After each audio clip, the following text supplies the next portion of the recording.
அழகா பிளேட்டிங் பண்ணி எனக்கு சாப்பிடவே மனசு வரலையே.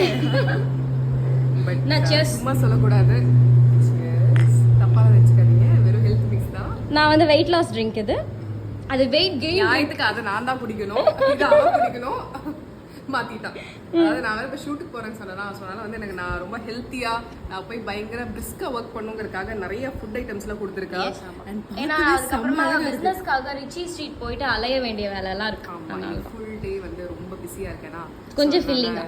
எஸ் கண்டிப்பா. எனக்கு நான் தான் சொல்றேனே, அழகா பண்ணிருக்கேன். இதை நான் எப்படி சாப்பிட்றது, இது எனக்கு மனசில் நான் பேசாம அப்படியே வந்துட்டு பேக் பண்ணிட்டு வீட்டுல ஃப்ரேம் போட்டு வச்சுக்கிட்டேன். ஃப்ரேம் போட்டு வச்சுக்கிட்டேன். அது வந்து என் ஃப்ரெண்ட் சரண்யா, இந்த பிளேட் வந்து செராமிக் பிளேட். நான் வந்து பிளேட்டிங் வந்து எப்பவுமே அதில் அப்படிதான் பண்ணுவேன். செராமிக் பிளேட் அது சூப்பரா. கண்டிப்பா இது எடுத்து ஷூட் ரொம்ப சீக்கிரம் வச்சிட்டாங்க. நம்ம தூங்குனதே 5 மணி தானே, விடிய காலையில 5:30. அண்ணா போய் தூங்கிட்டார் 5 மணிக்கு. நம்ம தூங்குறதுக்கு நாங்க கதை பேசிட்டு அப்கோர்ஸ் ரொம்ப நாள் கழிச்சு பாக்குறோம். ரொம்ப நாள் கல்யாணத்துக்கு முன்னாடி கரெக்டா பாத்துருப்போம்ல. ஆமா, என் கல்யாணத்துக்கு கூட நான் உனக்கு சொல்லல. ஏன் கேட்டா கால் பண்ண மக்களே, ரொம்ப நாள் கழிச்சு கால் பண்ணி ஏன் என் கல்யாணத்துக்கு விஷ் பண்ணல, விஷ் பண்ணல உனக்கு கல்யாணம் ஆயிடுச்சா அப்படின்னு நான் கேட்டேன். என்ன இதை விட்டு இருந்து இத்தனை நாள் கழிச்சு கால் வருது, சரி ஓகே ஏதாவது புதுசா ஏதாவது இருக்கும் போல அப்படின்னு நான் போன் எடுத்தா ஏன்டி கல்யாணத்துக்கு விஷ் பண்ணலான்னு திட்டுறா. அப்புறம் தான் நான் கேட்டேன் கல்யாணம் ஆயிடுச்சா அவனுக்கு அப்படின்னு. பாருங்க எனக்கு எவ்வளவு கோவம் வந்துருக்கும் யோசிச்சு பாருங்க.